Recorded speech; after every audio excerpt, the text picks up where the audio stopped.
One of the ways that hackers compromise a system is to exploit a vulnerability in a software application. Alright, here we have a software application. It's a very simple tax calculator. And if we run it, let's see what happens.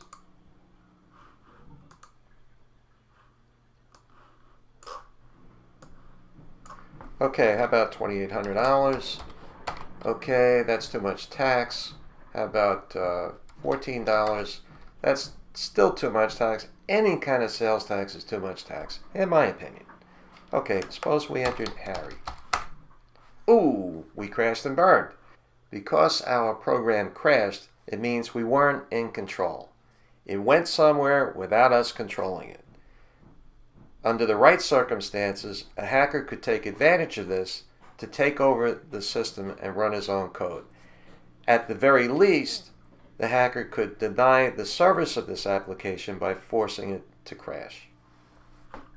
So how do we fix this? We do that by using secure software techniques, in particular, input validation. So we look at the statement that caused the crash. It's the float here. Float has no idea how to convert Harry into a floating point number. That's where an exception could be thrown. So we put this code inside a try block,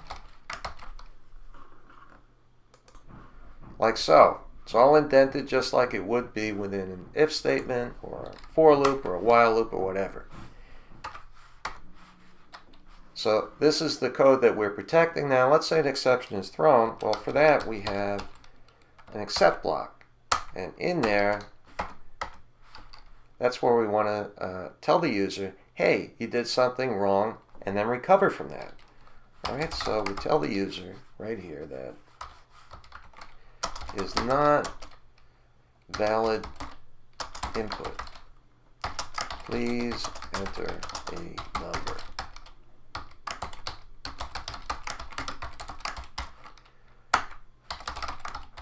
All right, and then let's see how this operates.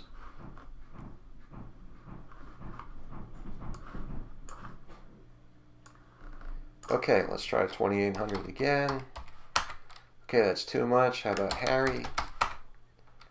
Oh, that's not valid input. Please enter a number. Okay, how about 47? And we're back in business. We did not go out of control and crash. So how's this working? All right, so we come in here. When 2,800 was entered, it did not throw an exception, and the statements below this statement were executed. Inside the try block, once they were done, we skipped past the except block to the bottom of the loop. There's nothing down there. Jump back up to the top and try again. All right, that's the good path. In the error path or exception path, when we entered Harry, float could not complete, and the original value that was entered, so value still has Harry in it. When the exception is thrown, we catch it in the except block, do our magic in here, which is just two print statements, drop down to the bottom of the while loop, come back up to the top, and continue as if nothing had happened. All right, so that's how one of the ways you can validate input. So this is a very basic try except block. We can get a little bit fancier with it and a little bit cleaner. So we can specify which particular exception this except block should handle. So only if a value error exception was thrown will we handle it here. If there was a zero divide or something like that, which is other kinds of exceptions, this would not handle it. Okay, now we also have instructions in here that are not going to throw an exception, but we have them inside the try block. That's not as clean as it could be. So there's another way we can go about this. There's also what's called a very poor term for it, an else block. Has nothing to do with if. I don't know why they chose that name. This should be called the good to go block, because this is where the execution goes if we're good to go. So if no exception is thrown by the try block, we'll skip past the except and go into the else block.